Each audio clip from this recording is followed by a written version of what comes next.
Hi, this is Nat, and with the release of From Software's Bloodborne, many of us have been knee-deep in the masochistic delight of inching forward to the next inevitable death. Overall, it's been received positively, with reviews ranging from very good to very, very good. But as is wont to happen, particularly around the release of any From Software game, some are debating if games can be too hard. In short, no they can't, not really. But it is how we talk about games such as these which can cause problems. In an article for Forbes entitled Echo Chamber, Bloodborne's critical praise is gaming journalism's failure, Dave Thier argues just that, explaining that most people will hate it, and that this highlights a failing within video games journalism, as the people reviewing Bloodborne most likely played, completed, and enjoyed Demon Souls and the Dark Souls games, and are therefore not really ideally placed to give a clean opinion to outsiders as to the merit of this game. He finds it especially troubling that Bloodborne is being promoted as a system seller for the PS4, and that the near universal praise of a game which many people would not actually enjoy is problematic. I can understand his point, and there is undeniably a need for a fresh pair of eyes in reviews of games. Yet I am also inclined to believe the opinion of a full-time gaming critic is not one we should dismiss lightly. We would not argue this about journalism in other fields, and it would be ridiculous to suggest that because someone had covered so much of a topic, that their accumulated expertise had therefore become redundant. The article raises several points worth our attention.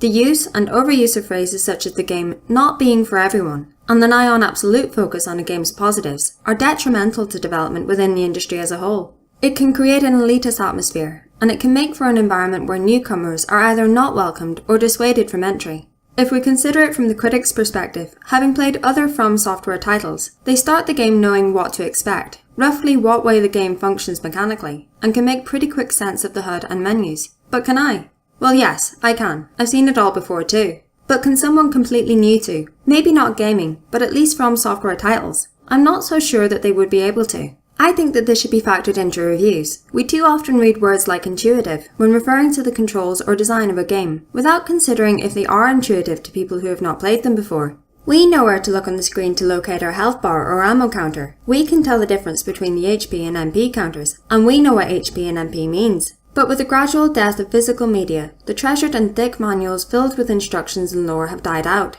How do new players learn to play these games, these more hardcore games? In February, at this year's DICE conference, Richard Hillman, EA's Chief Creative Officer, said that games are still too hard to learn. The average player probably spends 2 hours to learn the most basic game. So it is something that the industry is aware of, if even the often derided EA are aware of it and discussing it.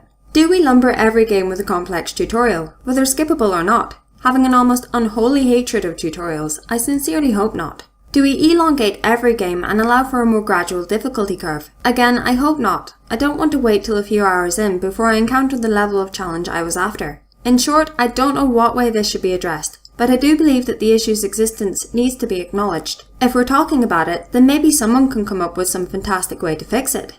Is it perhaps one of the reasons for the popularity of more casual or easier games? Gaming, which has become so huge in recent years, seems to be having difficulty in motivating its own audience. Sure, the mobile market and its flood of mostly terrible games has an audience, but maybe we should consider why it has that audience. The most successful games are often mechanically simple, asking us to match 3 of this shape or colour to make it disappear. But that does not necessarily mean that the games have to be simple. Indeed, the best games on mobile platforms are complex and rewarding, just built around simple and easy to understand principles. The notion of reward is also important to their success. 3 stars, a flash of colour or music, all little pats on the head telling you that you did good.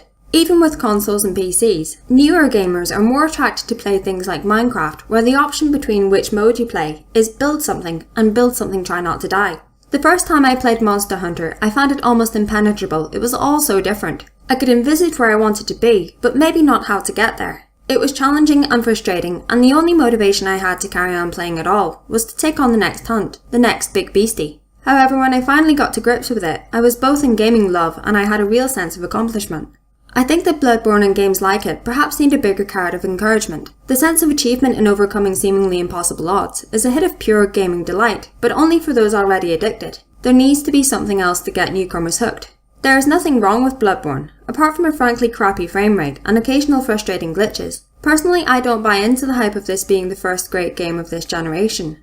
It's the ordered Demon Souls edition. Definitely pretty, but it doesn't bring much new to the table. That isn't to say that it has to. A well-made game is a well-made game. And if this year's FIFA is better than last year's, that's fine. I just feel that a truly great game needs to be something I feel I haven't seen before. But as I said, there is nothing wrong with Bloodborne, nor the idea of any games which have a more niche appeal, but there is perhaps a problem with how games like Bloodborne are talked about. I am growing to believe that we may require a higher standard of review, or critical ability in general from journalists and critics alike. We are Dinoslippers USB. If you struggled through to the end and liked this video, then give us an elitist like below, because you're better than everyone else. If you are so much better than everyone else that it needs to be said, transcribe your radiant brilliance in the comments below. And if you really want to be hardcore, click subscribe and check out my other videos.